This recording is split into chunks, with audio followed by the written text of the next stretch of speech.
जो भारत देश को करता हो प्यार, वो न्यूज़ जय भारत पुणे को कैसे करे इनकार. न्यूज जय भारत पुणेमध्ये आपलं सहर्ष स्वागत. कृपया ही माहिती आणि सूचना काळजीपूर्वक वाचावी ही नम्र विनंती. धन्यवाद. जय भारत.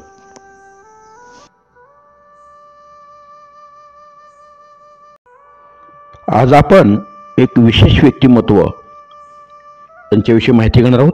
वेदमूर्ती उमेश रमेश कुलकर्णी गुरुजी यांच्या जीवन प्रवास आणि कार्याबद्दल माहिती घेणार आहोत. तर ऐका. उमेश रमेश कुलकर्णी यांच्या जीवन प्रवास आणि कार्याबद्दल. धन्यवाद.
नमस्कार. मी ज्योतिष वास्तुविशारद वेदमूर्ती श्री उमेश रमेश कुलकर्णी गुरुजी, ज्योतिष वास्तुविश्व संशोधन केंद्र पुणे या संस्थेचा संस्थापक, अध्यक्ष आणि संचालक देखील आणि प्रशिक्षक देखील. माझा मूलतः जन्म सोलापूर जिल्ह्यामधला आहे. माझं ऋग्वेदाचं क्रमांत अध्ययन झालेलं आहे. 8 वर्ष मी केरळला होतो. केरळ पद्धतीच्या ऋग्वेदाचं विशेषत्वाने माझं अध्ययन झालेलं आहे, हे सांगण्यासारखं आहे. आणि म्हणजे वेदाच्या ब्राह्मण ग्रंथांपैकी ऋग्वेदाचं जे कौशिकी ब्राह्मण ग्रंथ आहे, ह्या अध्ययनाचं अख्ख्या भारतामध्ये आम्ही 4 जण आणि आमचे गुरुजी असे 5 जण आहोत आणि आम्ही महाराष्ट्रामध्ये 3 जण आहोत, त्यापैकी मी एक. याच्यानंतरनं माझं ज्योतिषशास्त्राचं वास्तुशास्त्राचं अध्ययन झालेलं आहे. वास्तुशास्त्राचं मी अध्ययन स्वर्गीय डॉक्टर धुंडीराज पाठक सर यांच्याकडे केलं, यांच्या वर्गामध्ये केलं आणि यांच्यासोबत अगदी प्रत्यक्ष देखील अनेक वर्ष मी ज्ञान घेतलेलं आहे. त्याच्यानंतरनं माझं ज्योतिषाचं अध्ययन आहे. या व्यतिरिक्त शालेय शिक्षण मी MA संस्कृत आहे. आणि गेल्या म्हणजे अर्थात लहानपणापासूनच हा माझा म्हणजे विषयच आहे. म्हणजे माझं वेदाध्ययन झालं, त्याच्यानंतरनं मी पुण्यामध्ये आलो, ज्योतिष वास्तुशास्त्राचं अध्ययन केलं आणि गेल्या 15 ते 20 वर्षापासून मी पुण्यामध्ये पौरोहित्याचं काम करतो. माझं मूल व्यवसाय हा पौरोहित्य म्हणावा लागेल आणि त्याच्यानंतर मग आवड म्हणून मी ज्योतिषशास्त्र आणि वास्तुशास्त्राकडे आलो. आणि गेल्या 15 वर्षापासून मी संसार सुखाचा कसा करावा याच्यावरती रिसर्च करत आहे, अध्ययन करत आहे. अभ्यास करत असताना अनेक लोकांना मार्गदर्शन देखील केलेले आहेत. आज आपण काही हजारांच्या मध्ये लोकांचे संसार वाचवलेले आहेत.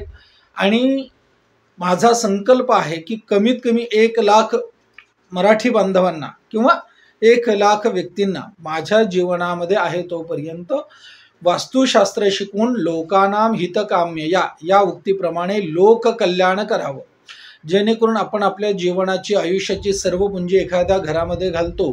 बिल्डरांनी एखादं घर बांधलेलं असताना आपण तिथे घर घेतो. घर घेतल्यानंतरनं तिथे आपण त्या समस्या विकत घेतो, प्रॉब्लेम्स विकत घेतो, आजार विकत घेतो आणि या सर्व गोष्टीतून मुक्त व्हावं याच्यासाठी माझा हा एक प्रयास आहे की भारत सरकारने सर्व बिल्डरांना 3 नियम घालून द्यावे आणि ते 3 नियमांसाठी मी कार्य करण्याचा एक माझा मानस आहे. आणि मग हे करत असताना कशा पद्धतीने करता येईल, तर जेव्हा आपल्या पाठीमागे एक मनुष्यबळ असतं, आर्थिक बळ असतं, तेव्हाच आपला आवाज शासनापर्यंत पोहोचत असतो. जोपर्यंत मनुष्यबळ आणि अर्थबळ असत नाही तोपर्यंत आपण शासनापर्यंत पोहोचू शकत नाही. म्हणून मी असं ठरवलं की ह्या ज्या काही आपले बांधव आहेत, करोडो रुपये देऊन आजार समस्या विकत घेत आहेत, तर ह्यांना तर याच्यातून बाहेर काढायचंच आहे. आणि यांच्या सहकार्याने, यांच्या सोबतीने आपण भारत सरकारपर्यंत हे जे 3 नियम माझ्या मनातले आहेत ते 3 नियम करायला आपण त्यांना प्रयास करू शकतो. तर या पद्धतीने आपण वास्तुशास्त्र देखील व्यक्तींच्या जीवनामधल्या सर्व समस्या निवारण करण्यासाठी, वास्तुशास्त्रच नुसतं नाही तर मित्रांनो, ज्या पद्धतीने शास्त्रग्रंथांमध्ये वास्तुशास्त्र अभ्यास कसा असावा तर त्या नियमांमध्ये राहून, नाहीतर आजकाल काय लाखो रुपये घेतात आणि पोपटपंची करायला लावतात, तर असं नाही. वास्तुशास्त्र म्हणजे मूलतः काहीतरी हे समजून घेतलं पाहिजे. 4 वेद, 6 शास्त्र, 18 पुराण या सगळ्या गोष्टींचा अभ्यास म्हणजे एकंदरीत वास्तुशास्त्र होय.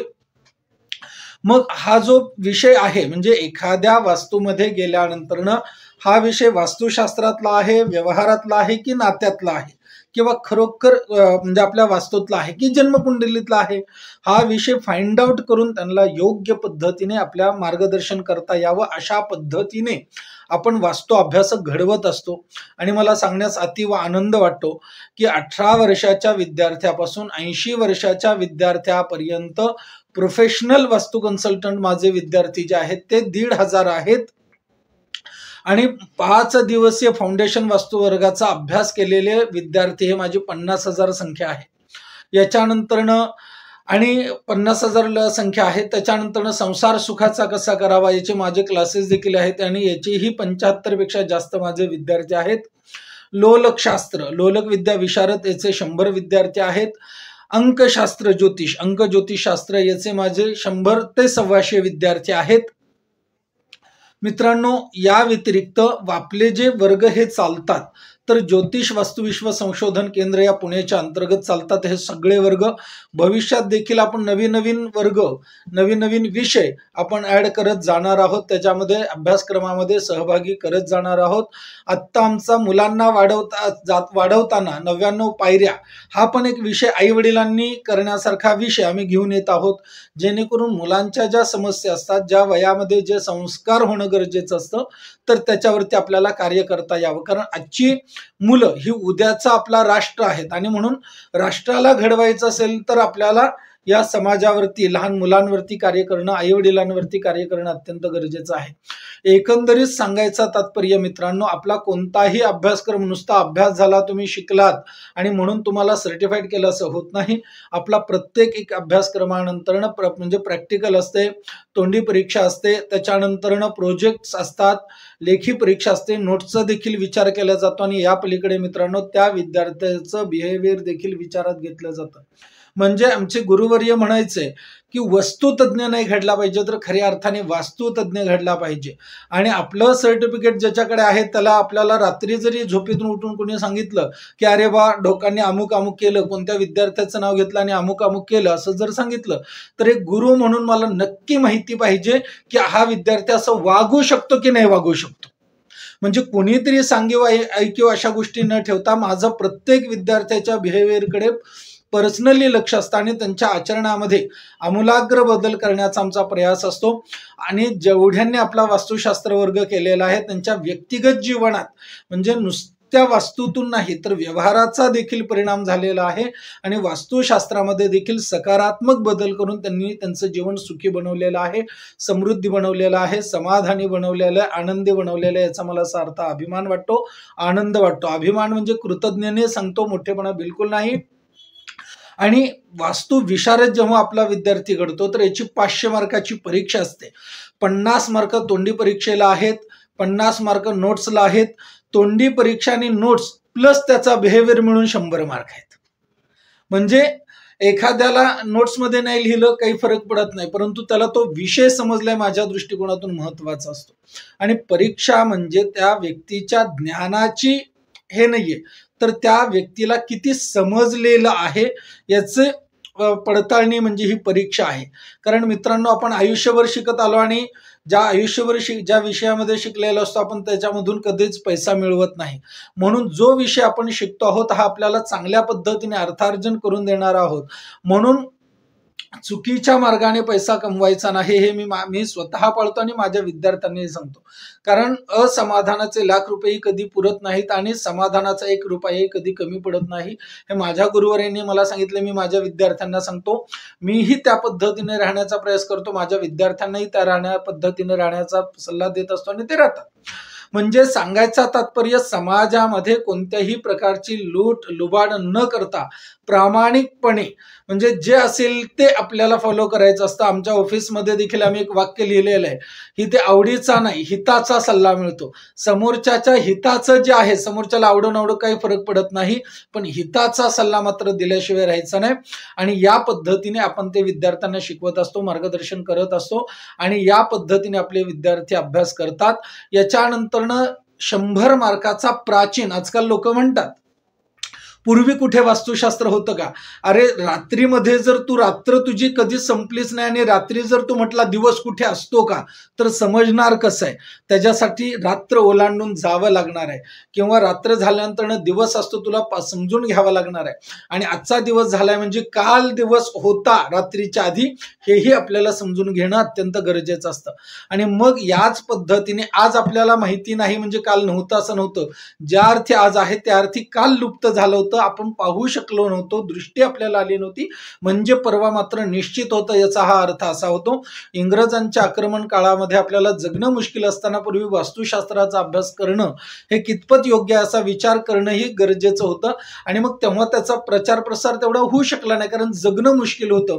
आणि म्हणून आज परत मला आनंद वाटतो की आपण परत भारतीय आपल्या मूल संस्कृतीकडे येतो आहोत. कारण मित्रांनो दुर्दैवाची गोष्ट आहे, पाश्चिमात्य देशामध्ये आपल्या संस्कृतीचं पालन केलं जातं पण आपण करत नाही, ही दुःखदायी गोष्ट आहे.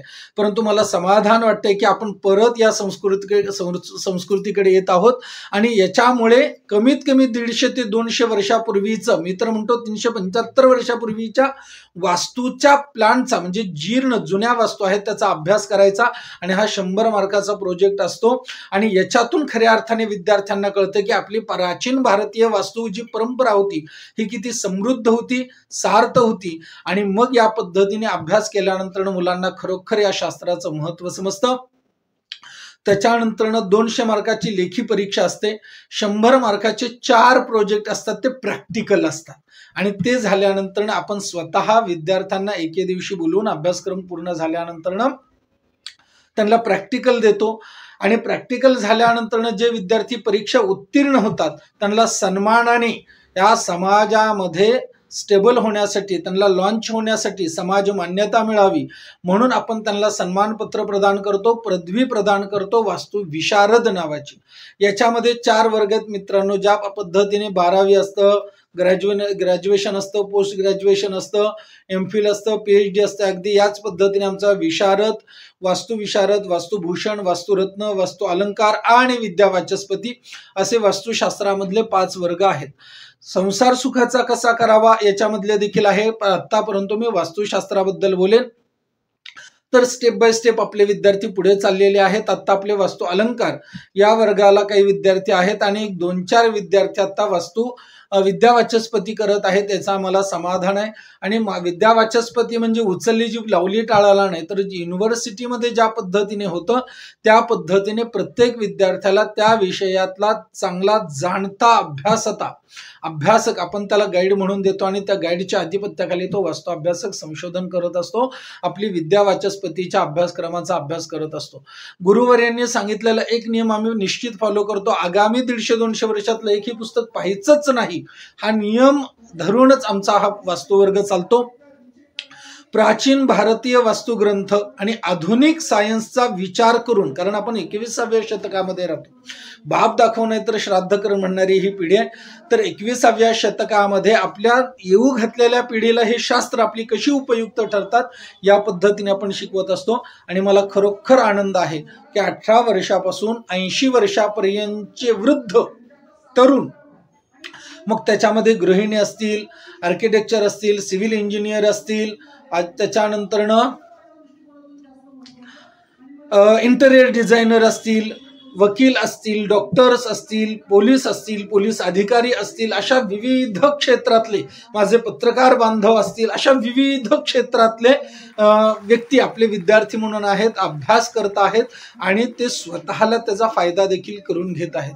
मित्रांनो, प्रामाणिक एकच सांगेन, ज्यांना खरोखर हे शास्त्र शिकायचं आहे, समजून घ्यायचं आहे, समृद्ध व्हायचं आहे, ज्ञान घ्यायचं आहे, तुमच्या कौटुंबिक जीवनातल्या जरी समस्या असतील तर एक माझा विश्वास निश्चित आहे की तुम्ही हा वर्ग केल्यानंतर तुमचा वर्ग व्यावहारिक दृष्ट्या संपायला मदत होईल. फक्त अट एकच आहे की झोपलेल्याचं सोंग करणारा असता कामा नये. खरोखर झोपलेला असेल तर तो उठल्याशिवाय राहणार नाही आणि त्या व्यक्तीच्या जीवनामध्ये आमूलाग्र बदल झाल्याशिवाय राहणार नाही, असा मी विश्वास देतो. आणि असं माझं म्हणणं नाही मित्रांनो, असं आजपर्यंत अभ्यास केलेल्या 1,500 विद्यार्थ्यांचं आहे. याच्यासाठी तो आमचं वास्तुविश्व नावाचं चॅनल आहे, याच्यावरतीही आपण सगळे जाऊन आमच्या प्रिय विद्यार्थ्यांचे म्हणजे अभिप्राय पाहू शकताय. आणि ते पाहून जर तुम्हाला वाटलं हा वर्ग करावा तर ज्योतिष वास्तुविश्व संशोधन केंद्र पुणे येतंय, आपलं गुगलला देखील आहेत, रिव्ह्यूज देखील चांगले, तुम्ही तिथेही जाऊन पाहू शकता. आपली वेबसाईट आहे आणि तुम्ही आमच्याशी नक्की संपर्क साधू शकता. मित्रांनो, इथे फक्त सुखच मिळतं, दुःखाला इथे थारा नाही. ज्याला जीवनामध्ये सुखी, समाधानी, आनंदी आयुष्यामध्ये यशस्वी व्हायचंय त्यांचं मी स्वागत करतो.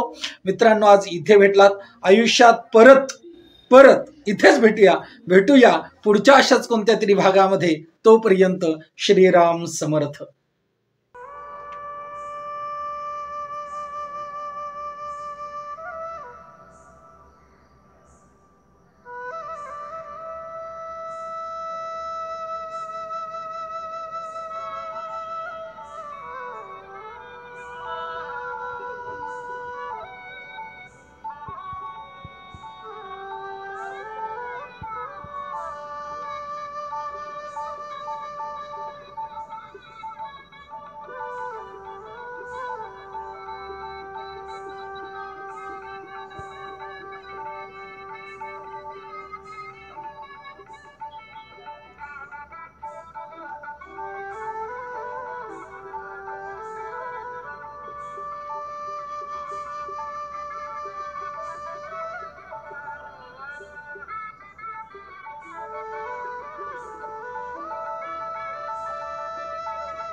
या भाग 1 नंतर लवकरच भेटूया भाग 2 मध्ये.